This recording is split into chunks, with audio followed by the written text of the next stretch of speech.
يا أيها الذين آمنوا إذا قيل لكم تفسحوا في المجالس فافسحوا يفسح الله لكم وإذا قيل انشزوا فانشزوا يرفع الله الذين آمنوا منكم والذين أوتوا العلم درجات والله بما تعملون خبير.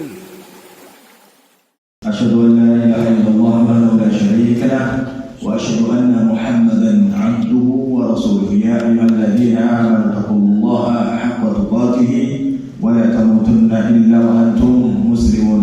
يا أيها الناس اتقوا ربكم الذي خلقكم من نفس واحدة وخلق منها زوجها وبث منهما رجالا كثيرا ونساء واتقوا الله الذي تساءلون به والأرحام إن الله كان عليكم رقيبا. يا أيها الذين آمنوا اتقوا الله وقولوا قولا سديدا يصلح لكم أعمالكم ويغفر لكم ذنوبكم ومن يطع الله ورسوله فقد فاز فوزا عظيما. أما بعد فإن خير الحديث كتاب الله وخير الهدى هدى محمد صلى الله عليه وسلم وشر الأمور محدثاتها وكل محدثات بدعة وكل بدعة ضلالة وكل ضلالة في النار. Khana billah azza wa jalla jami'an. Alhamdulillah dipertemukan oleh Allah Rabbuna Jalla dzikruhu di tempat yang mulia di salah satu rumah-rumah Allah dalam rangka untuk menuntut ilmu syar'i.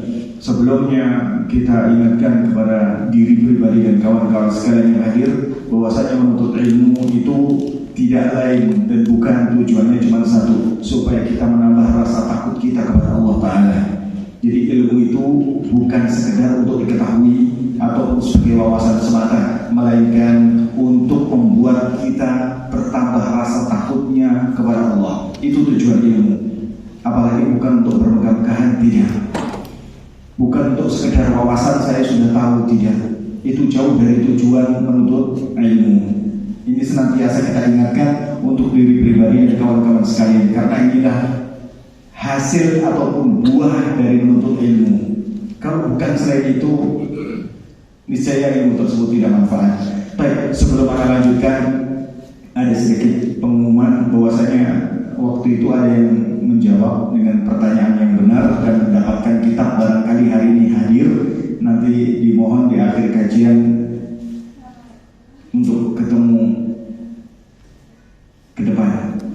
Kalau waktu itu jawab dan hari ini hadir. Kalau tidak ada, mungkin ada, tidak? Tidak ada. InsyaAllah lain kali. Bismillah, alhamdulillah kita mulai kajiannya karena waktunya singkat dan pembahasannya lumayan banyak. Waktu itu kita sampai perihal tentang sihir. Sihir, kita sampai sihir ya waktu itu. Secara bahasa sudah, dan sihir itu sudah waktu itu sampai secara bahasa sihir sudah ya. Sihir secara bahasa itu adalah sesuatu yang tersembunyi dan sebabnya itu lembut. Itu secara bahasa. Sesuatu yang tersembunyi dan sebabnya itu lembut, itu namanya sihir secara bahasa.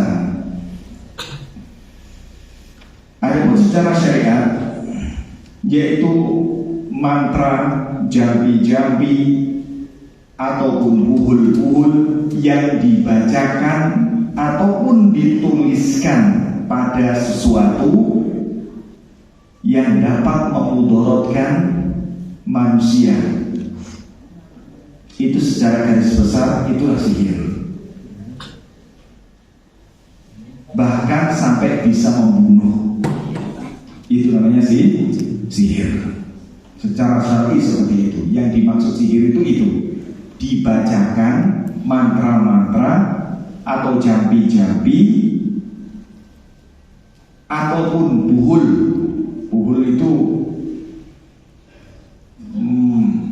sarana ataupun benda yang di situ dibacakan jambi-jambi yang digunakan untuk menyihir seseorang. Itu buhul. Yang berakibat bisa membuat sakit, bahkan bisa membunuh yang disihir. Itu secara umum dari pendapat para ulama. Baik.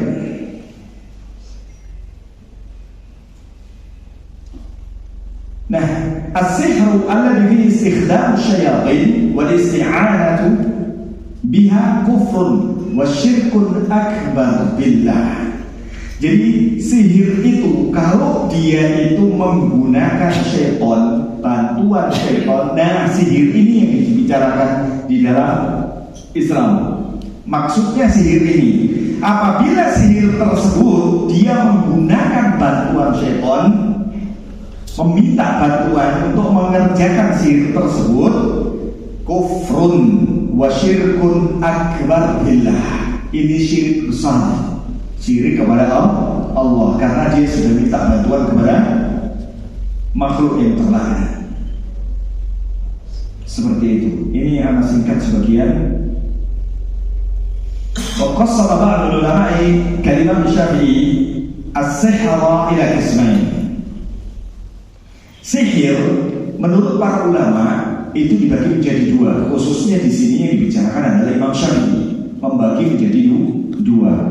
Sihir yang pertama, ma yakunu bil isti'anati bisyayatin fa hadza kufrun wa syirkun akbar. Yang tadi, syirik yang pertama jenisnya itu adalah bagian yang pertama, yaitu syirik yang dia itu minta bantuan syaitan. Ini syirik besar. Syirik yang kedua, ma yakunu bil adwiyah wa tadkhinat fa hadza fisqun wa muharramun wa la yakfur fa'iluhu illa idza istahallahu. Misalnya dia itu sihir dengan obat-obatan untuk menghilangkan akal manusia, untuk menzalimi manusia, mungkin dengan asap dan seterusnya. Terus dia bisa menghilangkan akal si manusia tersebut, akhirnya dia itu dimintain harta dan seterusnya, atau untuk melakukan sesuatu dengan asap tersebut atau dengan obat-obatan tersebut, dia di bawah pengaruhnya, maka ini haram, merupakan sebuah kefasikan. Wala yakfur fa'iluhu idza istahalan. Pelakunya yang melakukan sihir yang model seperti ini adalah tidak kufur kecuali kalau pelakunya menghalalkannya untuk mempengaruhi manusia dengan selain syaitan. Artinya bisa dengan obat-obatan atau dengan yang lain yang bisa mempengaruhi nalar manusia untuk melakukan perbuatan atau menyakiti dia dan seterusnya. Ini bagian yang kedua menurut ulama Imam Syafi'i. Wa hadha taqsim min jihatil waqi'. Adapun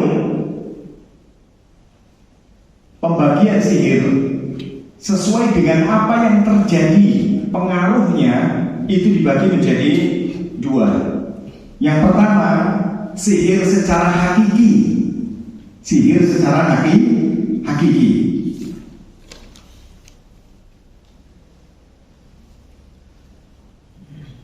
Sihir secara hakiki, Syekh Khalid Al-Junaidi di sini membawakan misal seperti sihirnya yang waktu dilakukan oleh orang Yahudi kepada siapa? Nabi kita Muhammad SAW. Namanya Labid bin Al-Aqsa. Labid ini menyihir Nabi kita Muhammad SAW. Dan ini kisah ini disampaikan oleh istri beliau Aisyah radhiyallahu taala anha. Qalat su'ila an-nabi sallallahu hatta innahu la yukhayyalu ilayhi annahu yaf'alu syai'an wa ma fa'alahu hatta idza kana dhata yawmin wa huwa 'inda Allah wa ta'ala. Jadi intinya kisahnya sihir ini panjang sekali disampaikan oleh Aisyah radhiyallahu taala anha bahwasanya Nabi kita pernah disihir oleh Labid bin Aqsa. Ini orang Yahudi yang menyihir.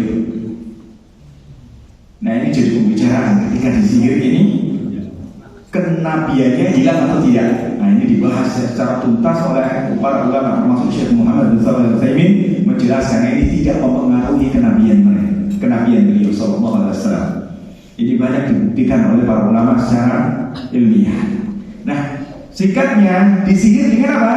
Disihir, kata ini panjang sekali kalau Anda bacakan. Sihir singkatnya itu melalui sisir dan rontokan rambut Rasulullah SAW. Di sini dijelaskan dengan apa? Fi mushtin wa bishaqatin wa jufu tal'atin zakar.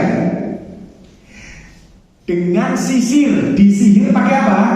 Pakai sisir, pakai rontokan sisir, pakai kulit pelepah. Pelepah apa itu? Kurma kalau tidak salah. Yang laki-laki jenisnya. Nah, kemudian itu dijadikan buhul,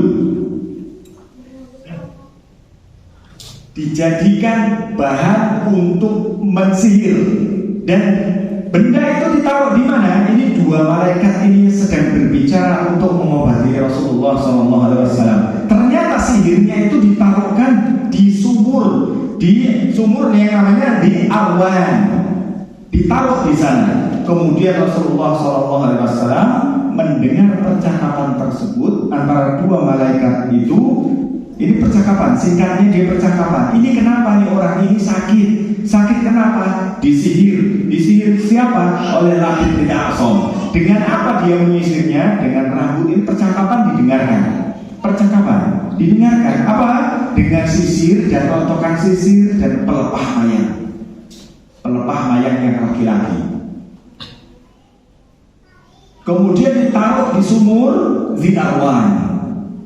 Dan setelah itu terdengar demikian oleh Rasulullah, diambil, disamperi sumur tersebut di Arwan. Ternyata setelah dilihat sumur tersebut seolah-olah airnya merah seperti dijelaskan di sini, merah seperti perasan daun pacar. Dan pelepah itu ketika dilihat seolah-olah seperti kepala iblis, para syaitan. Itu sih.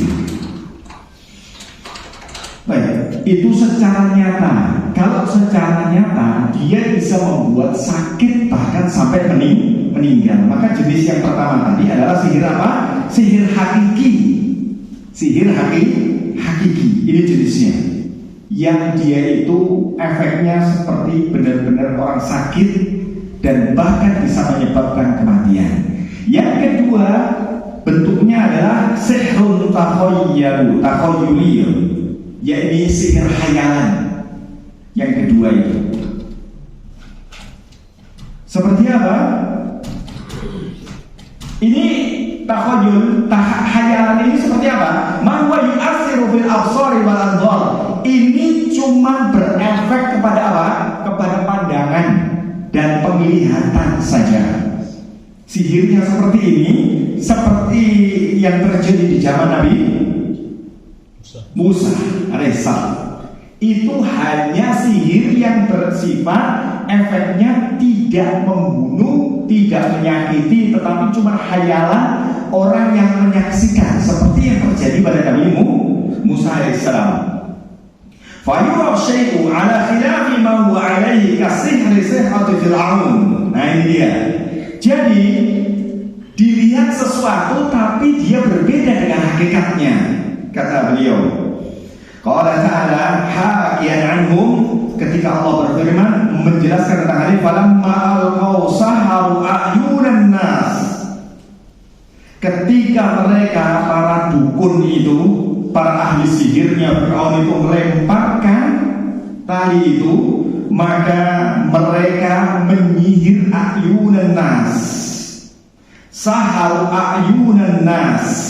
Perhatikan di sini, menyihir mata manusia. Di sini Allah tidak menegaskan saharun nasa, menyihir manusia. Tidak, tapi yang disihir apanya? Mata manusia di sini. Makanya di sini falamma alqaw saharu a'yunan nas. Ketika dilemparkan tali tersebut, maka berubah seolah-olah menjadi ular. Tapi Allah menjelaskan saharu a'yunan nas. Ini terdapat dalam surat Al-A'raf 116. Jadi yang disihir itu mata yang melihat.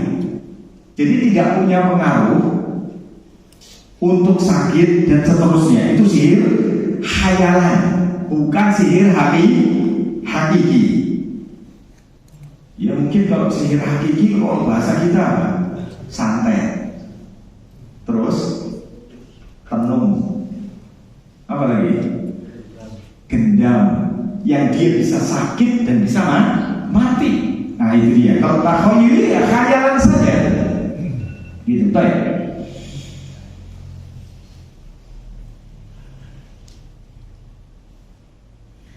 Ringkasnya, an-nasihra bi jami' anwa'ihi fihi istikhdam lisyayatin wa isti'anatun biha wa syayatin la takhdimu illa man taqarraba ilayha bid-dhabh aw bil-istighasati aw bil-isti'anati nahwa dhalika fasihrun ila sirkun billahi wa kullu sahirin musyrik. Intinya, seluruh jenis kesyirikan kalau dia menggunakan bantuan syaitan, intinya seperti itu, dalam rangka untuk mendekatkan diri kepada syaitan dengan mempersembahkan sesuatu seperti sembelihan, maka disitulah berlaku syirik besar dan pelakunya musyrik seperti itu.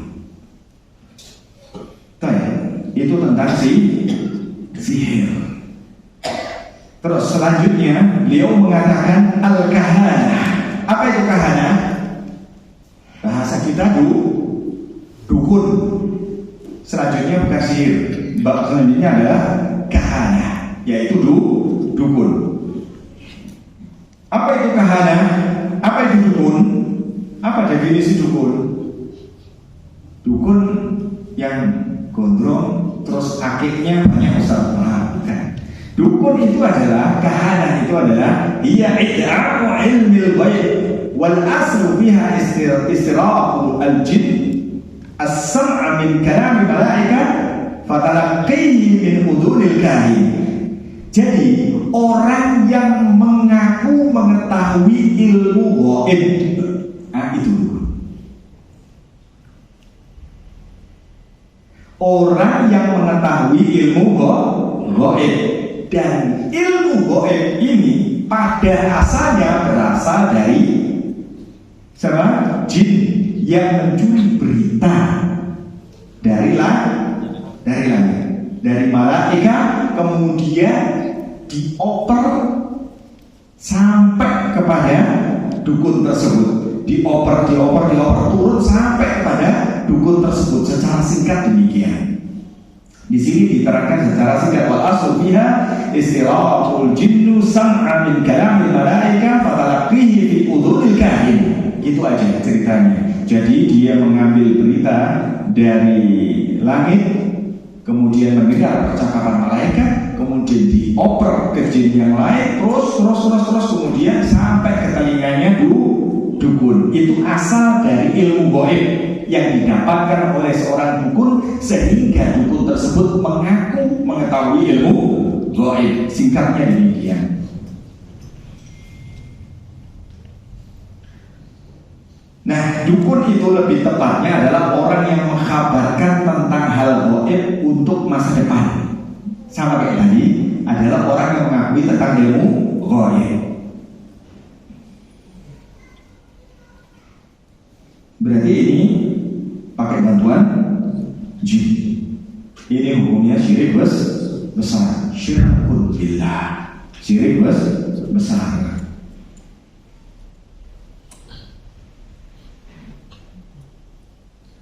Dari ini adalah man ata haidan aw imra'atan fi juburiha aw kahinan fasaddaqahu bima yaqul faqad kafara bima unzila ala Muhammad. Ini yang ringkas. Barang siapa yang mendatangi perempuan haid, istrinya dalam keadaan haid atau di duburnya, atau dia mendatangi dukun, fasaddaqahu bima yaqul, dan dia meyakini dengan apa, membenarkan dengan apa yang disampaikan oleh si dukun tersebut, faqad kafara bima unzila ala Muhammad.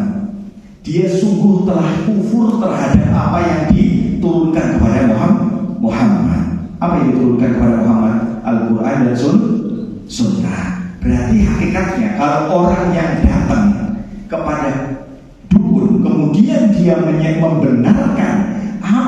yang disampaikan oleh dukun tersebut, berarti sesungguhnya dia sudah apa? Kufur dengan apa yang diturunkan kepada Muhammad. Itu intinya hadis tersebut. Tapi ada hadis lain yang menjelaskan, man ata arrafan fasa'alahu an syai'in wa lam yuqbal lahu salatun 40 lailah. Ini penjelasan yang berbeda dari Nabi kita Muhammad SAW. Diriwayatkan dari Imam Muslim. Apa? Barang siapa yang dia itu mendatangi arraf. Arraf itu salah satu nama dari nama-nama dukun, kahin.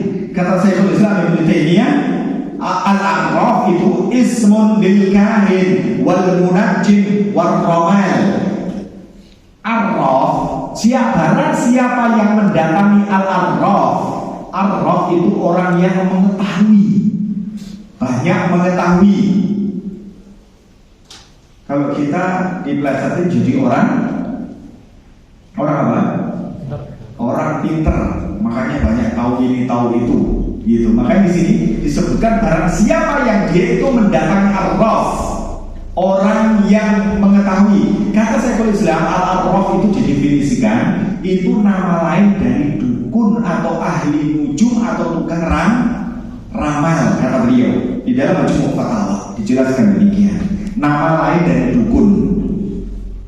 Kalau dia mendatangi dan bertanya kepada mereka tentang sesuatu, lam tuqbal lahu salatun, tidak akan diterima salatnya. Kapan? 40 lailah, 40 malam tidak diterima. Mendatangi dukun terus kemudian bertanya tentang sesuatu. Nah, kalau ahli nujum itu apa? Ahli dia itu yang yastakhdimu ilmat tanjim, yaqulu idza dhahara najmu kada wa iltaqa bin najmi kada fa ma'nahu annahu sayahdusu kada wa kada. Ahli nujum itu apa? Kan tadi disebutkan oleh Syekhul Islam bahwasanya al-arraf itu salah satu nama dari dukun. Kalau enggak ahli nujum, kalau enggak tukang ramal. Ahli nujum itu apa?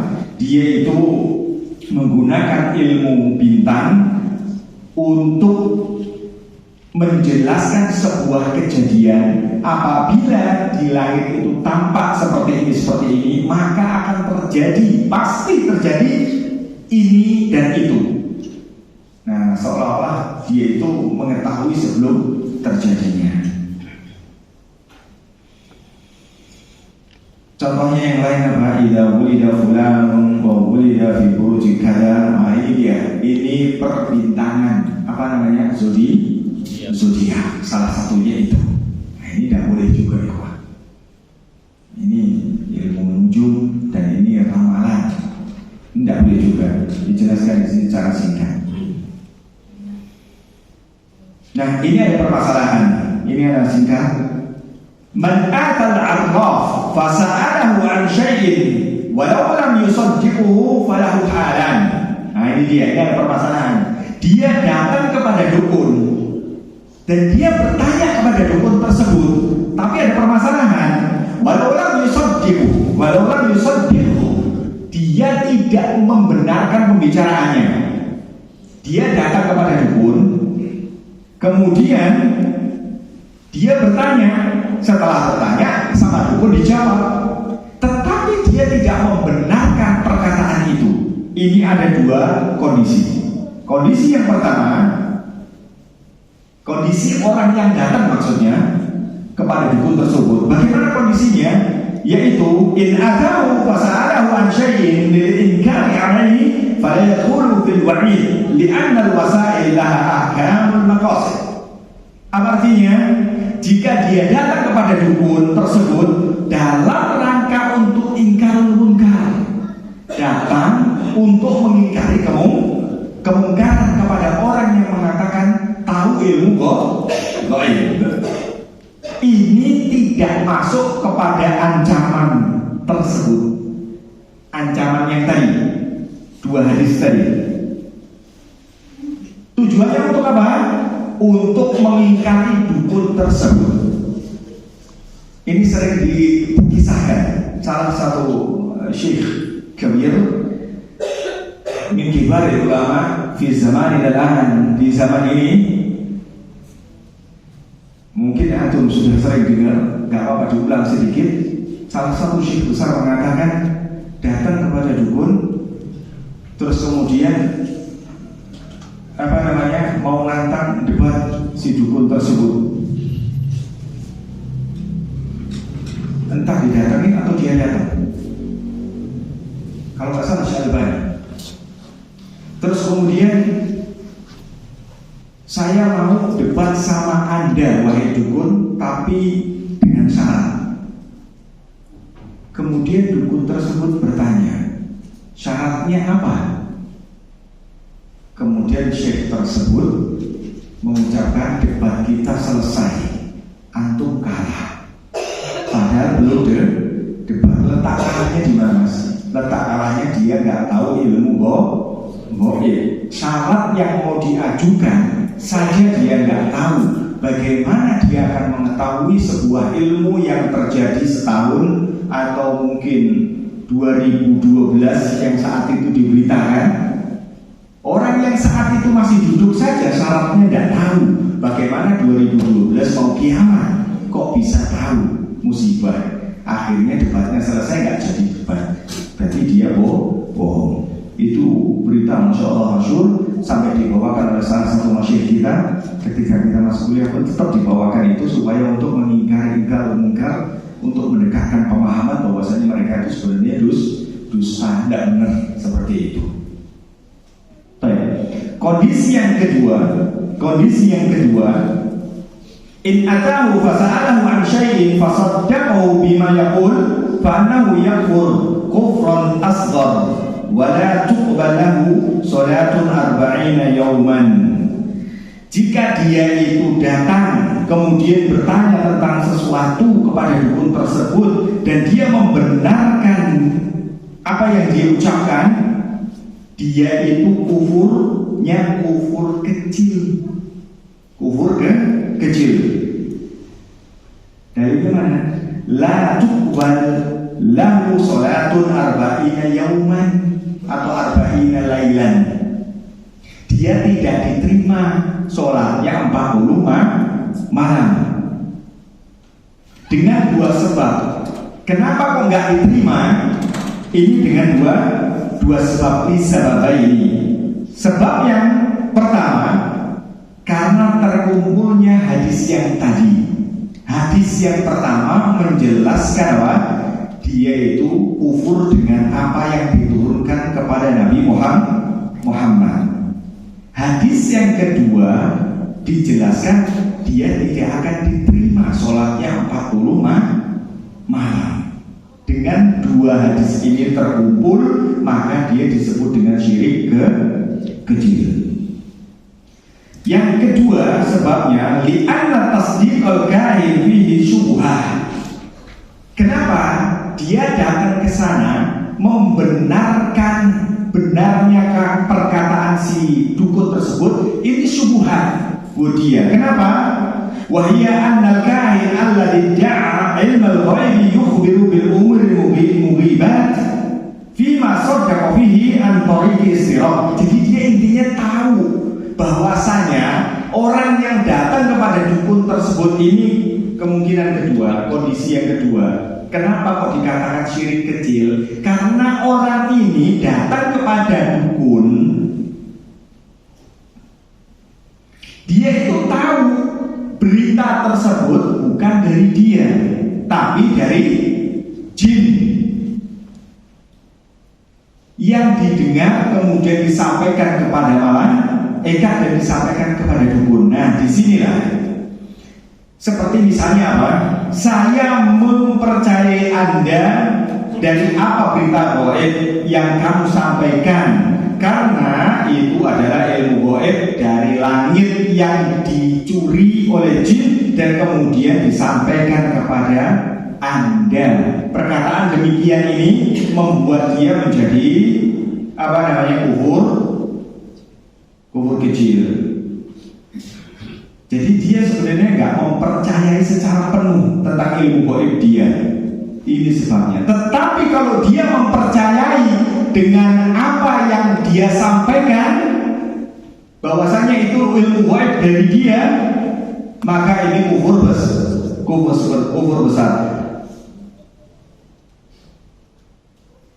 Terus kemudian ini disingkat, itu dukun ya. Dukun, intinya dukun apa? Bahkan dukun itu para ulama sepakat, jumhur ulama sepakat, hukuman dukun itu dipenggal, bukan diekspos terus dicium tangannya, bukan, aslinya dipenggal itu. Tapi ada sedikit pembicaraan keputusan Imam Syafi'i tentang hal ini. Tapi seluruh ulama sampai Malikiyah, Ahmad, Ibnu Qudamah menjelaskan semuanya dibunuh. Itu dukun. Mayoritas ulama mengatakan dukun itu dibunuh. Tahu ya? Terus kemudian beliau mengatakan tentang tatoyur. Tatoyur itu apa sih? Secara singkat beranggap sial. Tatoyur kabiratun minal kabair. Jadi tatoyur itu beranggap sial. Intinya tatoyur itu adalah orang yang menganggap sial dengan sesuatu, bukan cuma burung saja. Kenapa tatoyur? Itu aslinya kan dari burung, istilah burung. Kalau burung itu terbang ke kanan, oh hari ini saya mendapatkan kesuksesan. Kalau terbang ke kiri, anggapannya dia akan sial. Makanya saya nggak jadi keluar, atau nggak jadi dagang, atau nggak jadi ini dan itu. Itu kebiasaan orang jahiliyah. Apa saja tatoyur itu bentuknya, bisa mungkin melempar jadu, melempar koin. Kalau koinnya menghadap kanan, berarti saya akan beruntung dan seterusnya. Ini beranggap sial. Atau ada kuku dan seterusnya. Atau ada burung mungkin kebiasaan kita burung apa? Burung gagak. Wah, ini sialnya ada yang mati. Apa korelasinya burung gagak dengan orang mati? Niscaya mas, kalau burung gagak itu pertanda kematian, niscaya di taman safari nggak ada penjaganya mas. Betul ya? Ada nggak di taman safari burung gagak? Insya Allah ada. Di pramuka penjual burung ada nggak jual burung gagak? Buktinya sampai hari itu dia jualan burung gagak. Ini tidak, nggak mati. Jadi nggak ada korelasinya antara burung gagak dengan kematian. Aduh, ini siang hari ini ada burung gagak di atas rumah. Ini ada yang wafat ini. Nah gitu. Itu musik, bukan musik, merebak.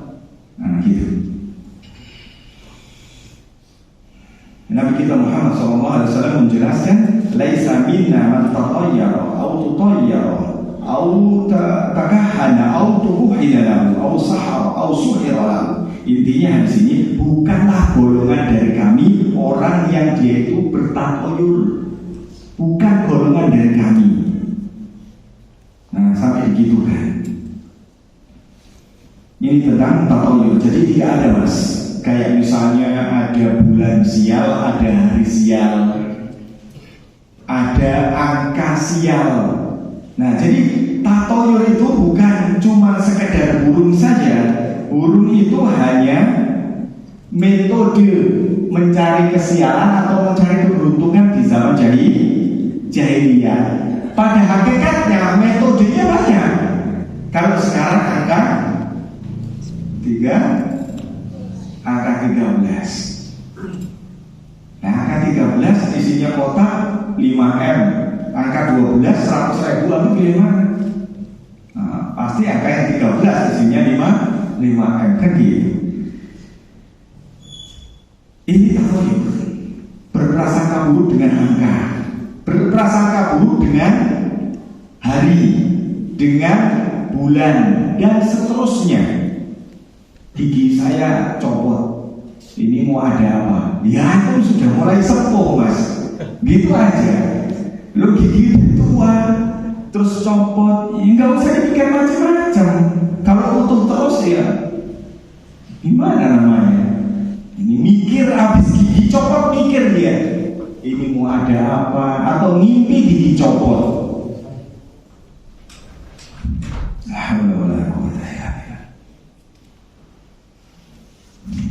Ini adalah singkat-singkat ya Pak, karena waktunya singkat sekali. Baik, terus beliau mengatakan wa qawluhu ad-dhabhu lillah li ghairillah. Sekarang pembicaraannya mengenai penyembelihan. Tadi sihir sudah, dukun sudah, tatoyur sudah. Sihir jelas, dukun jelas, bahkan pelakunya pun harus dibunuh. Tatoyur.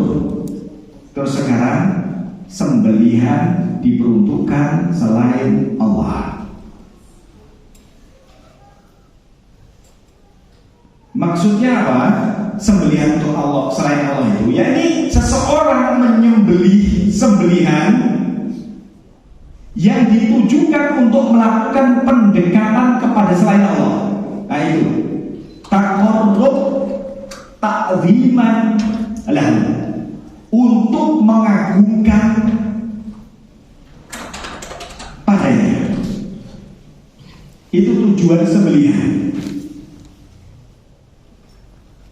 Nah, dabaha li ajli ghairillahi fa hada syirkun akbar.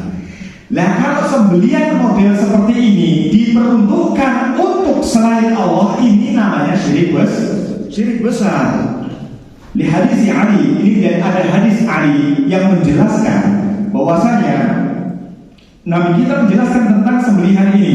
La'anallahu man dabaha li ghairillah. Allah melaknat barang siapa yang menyembelih untuk selain Allah. Menyembelih untuk selain Allah mendapatkan apa tadi? Laknat. Apa itu laknat? Laknat itu adalah jauh dari rahmat Allah. Jadi bukan dari rahmat Allah. Siapa dia yang menyembelih sembelihan diperuntukkan untuk selain Allah? Contohnya gimana Mas? Contohnya adalah dia menyembelih untuk jin. Sebenarnya nanti ada, misalnya ringkasnya, kalau kita mau bangun rumah, bangun jembatan dan yang lain-lain. Kalau misalnya ini kita mau babat 1 hektar, tadinya ini hutan, kalau kita nggak sembelihin kerbau, nggak sembelihin ayam hitam, nanti yang megang sini marah, akhirnya proyek kita nggak jadi. Yang bau rekso marah. Ini kalau bahasa Jawanya bau rekso. Yang megang tanah tersebut gitu ya. Itu memang wakil Mas. Itu bukan khayalan. Ada. Itu terjadi. Gak jauh dari sini Mas. Gak jauh dari sini. Gak perlu harus sebutkan. Gak jauh dari sini. Sebuah tempat Arabica. Ada sebuah tempat yang akan dibangun sebuah mall atau bangunan gede. Di situ ada makom Mbah Anu lah, gitu. Nggak usah disebutkan. Pokoknya intinya dikeramatkan oleh masyarakat. Dan qadarullah masyafa'al, tanahnya longsor. Ingatkan kejadian ini sekitar setahun 2 tahun yang lalu. Ya, nggak jauh dari sini. Apa katanya? Ternyata kawan-kawan kita yang tinggal di daerah situ tanya, itu kenapa longsor? Salah sendiri, macam-macam dengan Mbah Anu. Itu maksudnya. Kuburan itu dibilang Mbah Anu itu salah sendiri, macam-macam dengan Mbah Anu itu yang dikeramatkan itu, yaitu rasain sendiri akibatnya ya. Seperti ini masuk ke kepala kaum muslimin, terus yang lain mau teriak jihad, yang lain melakukan kesyirikan, mau menang dari mana Mas? Jihad, syirik ada di sana, ada di sini, ada di situ, kesyirikan. Bagaimana kaum kafirin tidak bangga dengan seperti ini? Kapan aku menang? Allah nggak akan menang. Kenapa? Kesyirikan ada di mana-mana. Dan ini diakui oleh orang-orang bahwasanya yang membuat longsor itu adalah kuburan si fulan tersebut. Wah, ini beritanya makruf dan itu persaksian dari kawan-kawan kita. Sampai beliau itu mengkabarkan ke anak sendiri, geleng-geleng sampai seperti itu. Ada, memang ada. Intinya demikian. Bahwasanya itu adalah syirik besar, penyembelihan yang diperuntukkan untuk selain Allah. Dan penyembelihan itu ada 3 jenis. Jenis yang pertama, dia menyembelih dengan menyebut nama Allah dan untuk Allah. Itu yang pertama. Dan inilah tauhid. Inilah tauhid. Menyebut nama Allah ketika menyembelih dan diperuntukkan untuk Allah. Seperti apa? Kurban. Terus termasuk akikah. Itu rasa syukur ditujukan untuk Allah dan disebutkan Allah dan diperuntukkan untuk Allah. Terus apa lagi? Haji. Ya, salah satu contohnya itu. Terus yang kedua, ini ada ringkas. Ayat bahwa bismillahirrahmanirrahim, disebutkan nama Allah tapi diperuntukkan untuk selain Allah. Contohnya apa? Ayat bahwa bismillahi wa yanfi bi iraqati dami li taqarrub li sahibi dhari. Ini contohnya. Jadi tadi gimana yang kedua? Dia menyembelih menyebutkan nama Allah tetapi diperuntukkan untuk selain Allah. Contohnya apa? Misalnya dia menyembelih, saya sembelih ini bismillah Allahu akbar untuk si ahli kubur, si mayit yang ada di dalam kubur tersebut. Ada tidak? Ada. Ini musim banyak, bukan musim. Terus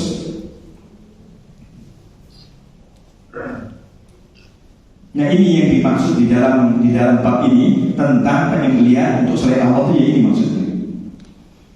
Terus yang ketiga, ayat bahwa bismillahirrahmanirrahim. Nah ini dia, menyembelih tidak dengan nama Allah dan diperuntukkan juga bukan kepada Allah. Tidak disebutkan nama Allah dan diperuntukkan untuk selain Allah. Contohnya apa?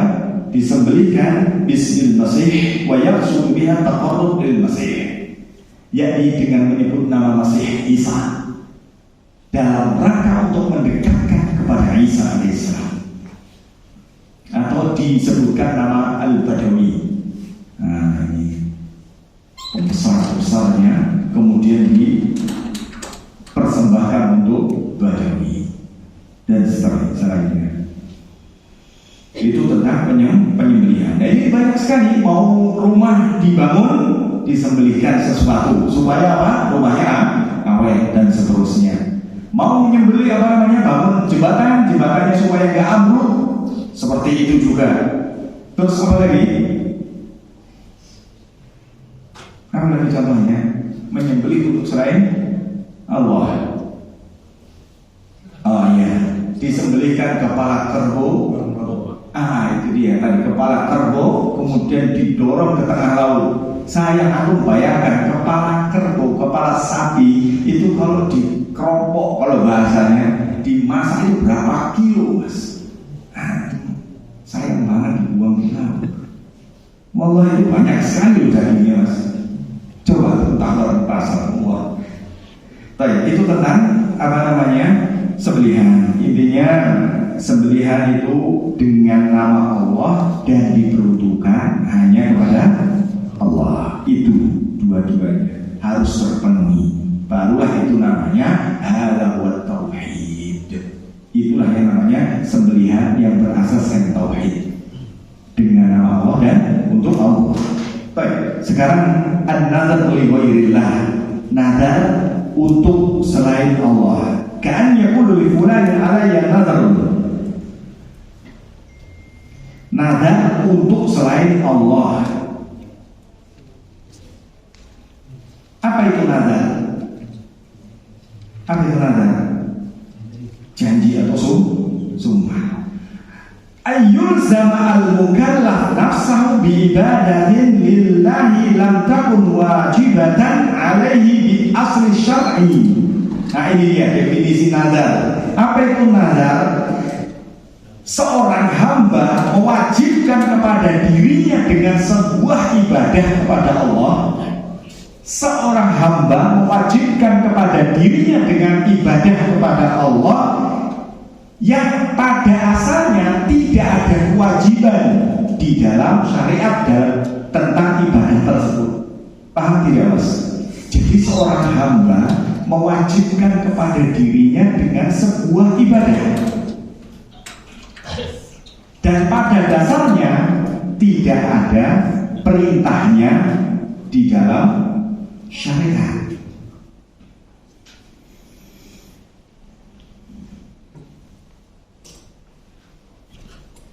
Nah, yang perlu diketahui, nazar ini ibadah, Mas. Nazar ini ibadah. Dari mana kita tahunya? Al-Insan ayat 7, Mas. Al-Insan ayat 7. Yufuna bin nazar. Menunaikan, mereka menunaikan nazar. Mereka menunaikan nazar. Dalam ayat ini, ikhwah, surat Al-Insan ayat ke-7 ini yang menunjukkan ibadah apanya? Karena Allah memuji di situ. Memuji siapa? Memuji orang-orang yang menunaikan nazar. Allah tidak akan mungkin dia memuji sesuatu kecuali dia mencintainya, perbuatan tersebut. Dan Allah tidak akan memuji sebuah perbuatan kecuali itu ibadah. Jadi sesuatu yang dipuji oleh Allah itulah merupakan ibadah. Salah satunya nazar. Nazar ini ibadah. Makanya tidak boleh nazar itu diserahkan kepada selain Allah. Karena apa jawabannya? Tidak boleh diserahkan kepada selain Allah nazar itu. Kenapa? Karena ibadah. Karena ibadah. Kalau ditanya demikian, karena ibadah pada dasarnya harus semuanya diserahkan kepada Allah. Maka di sini pun dijelaskan wa malahu lahum yadullu ala anna al-wafa bin nadar amrun mahbubun lillahi wa la yakunu mahbuban illa wa huwa mashru'. Wa dzalika yaqtadi annahu ibadatun minal ibadat. Jadi karena itu nazar yang dipenuhi dicintai oleh Allah, maka itu merupakan sebuah ibadah. Kita ada dulu sebentar.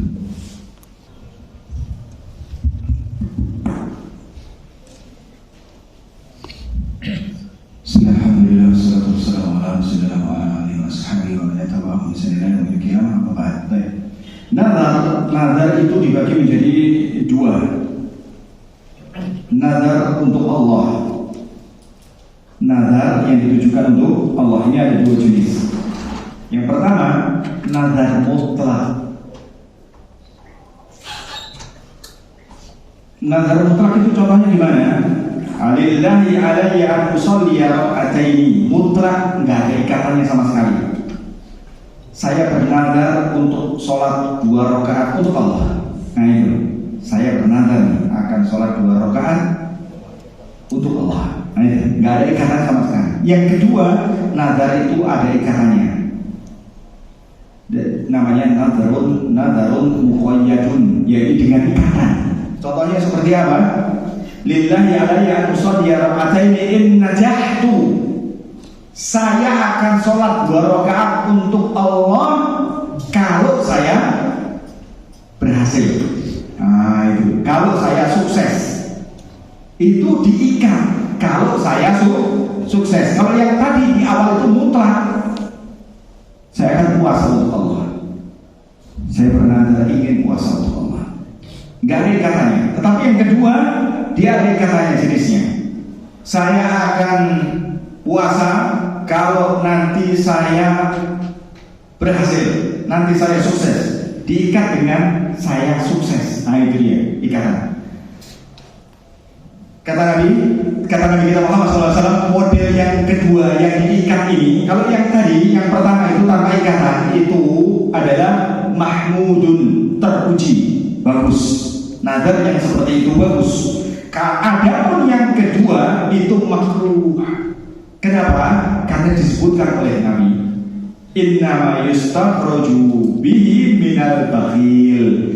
Karena apa yang akan dia lakukan, dia keluarkan itu dari orang bakhil. Yang mengikat sesuatu itu, dia cuma orang bakhil. seolah-olah dia itu kayak orang nggak pernah sholat 2 rakaat. Jadi nanti kalau saya berhasil, saya mau sedekah, misalnya demikian. Jadi dia itu kayak seolah-olah nggak pernah sedekah, jadi orang bakhil gitu. Ini teguran dari Nabi sebenarnya, bahwasanya kalau nazar jangan model seperti itu.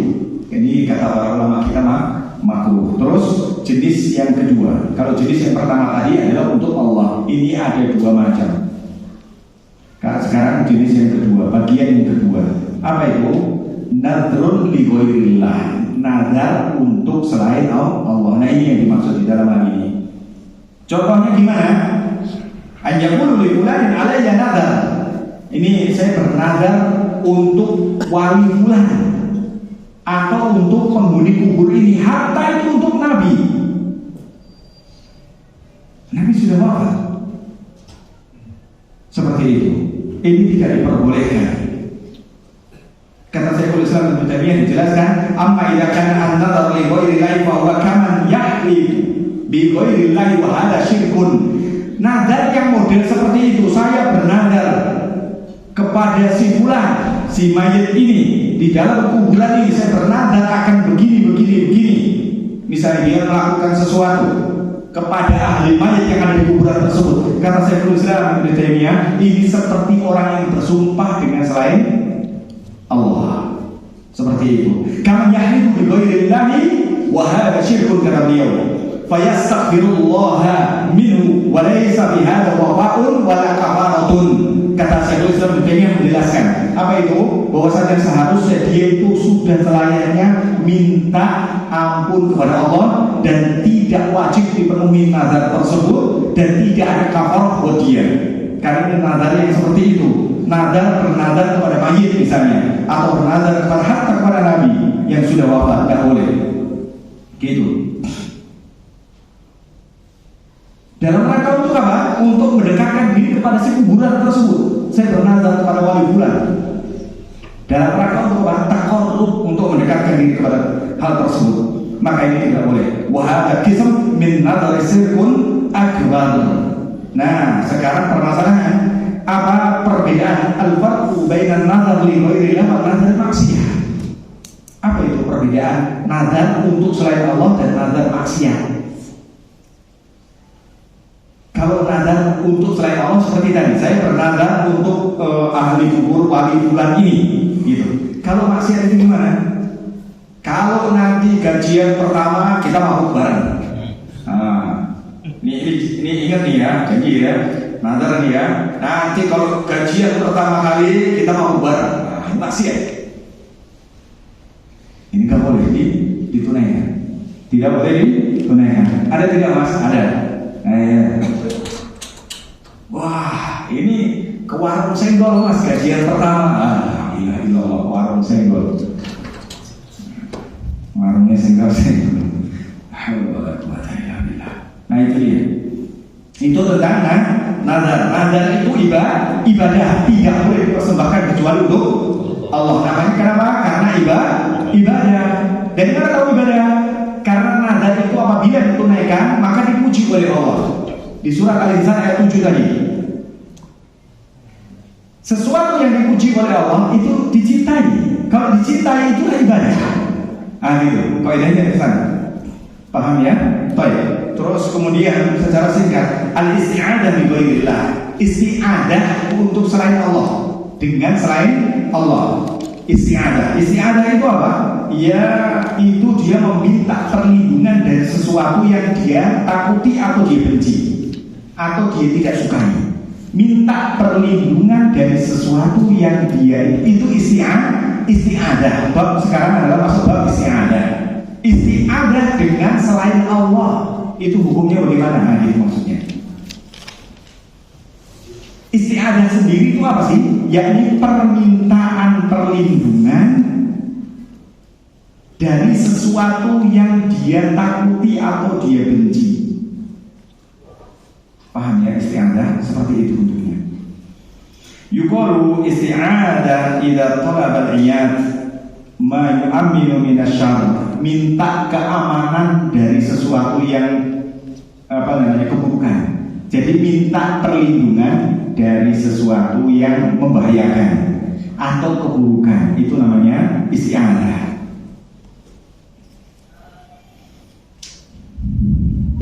Kayaknya nggak sampai isti'adzah.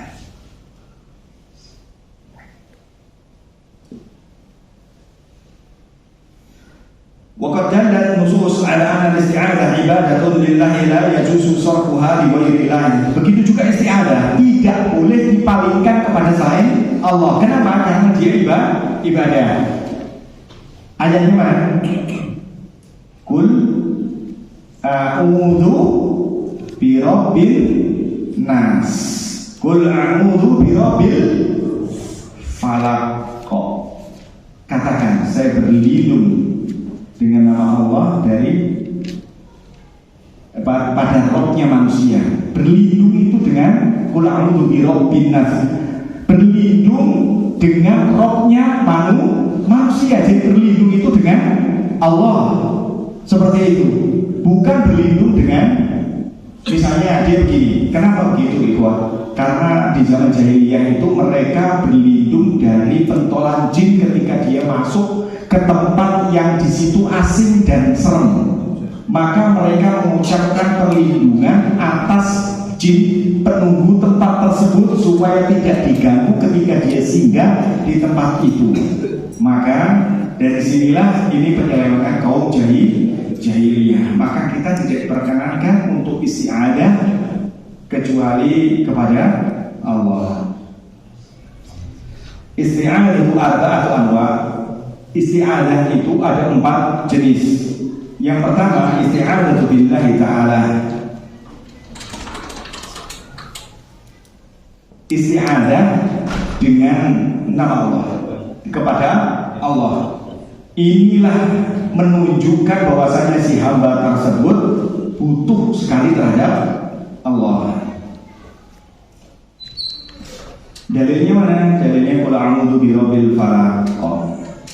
Katakan Muhammad, saya berlindung dengan Rob yang menguasai fajar. Seperti itu. Atau qul a'udzu birabbin nas. Katakanlah Muhammad, saya berlindung dengan Robnya manusia. A'udzu birabbin nas. Siapa birabbin nas? Allah. Seperti itu.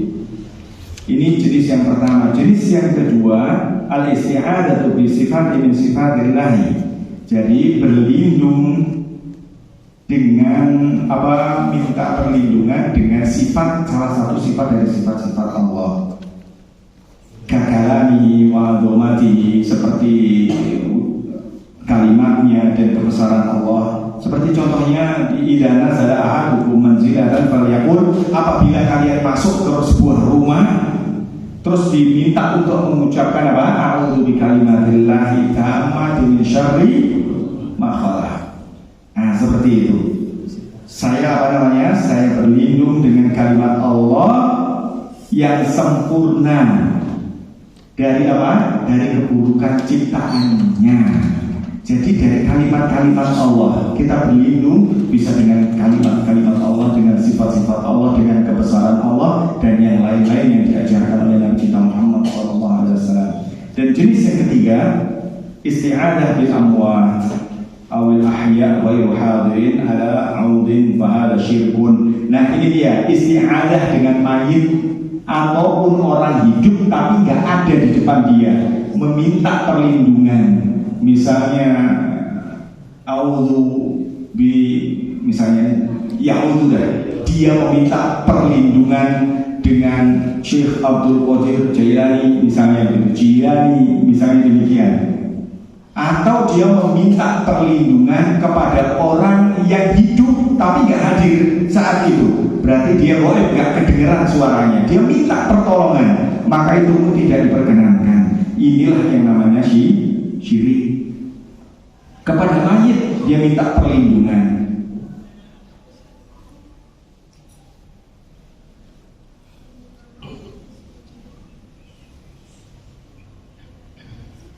Seperti surat Al-Jin ayat 6, annahu kana rijalun minal insi ya'muruna bi rijalin minal jinni fazaduhum rahaqa.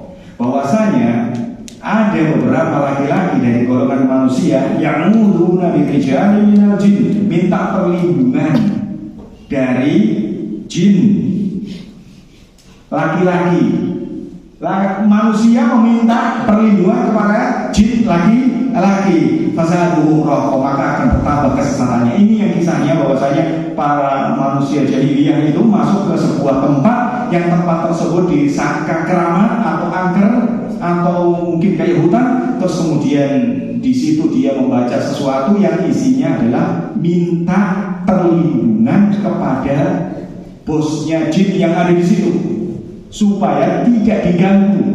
Kepala jinnya mengizinkan atau tidak ini saya masuk ke daerah ini, nah gitu.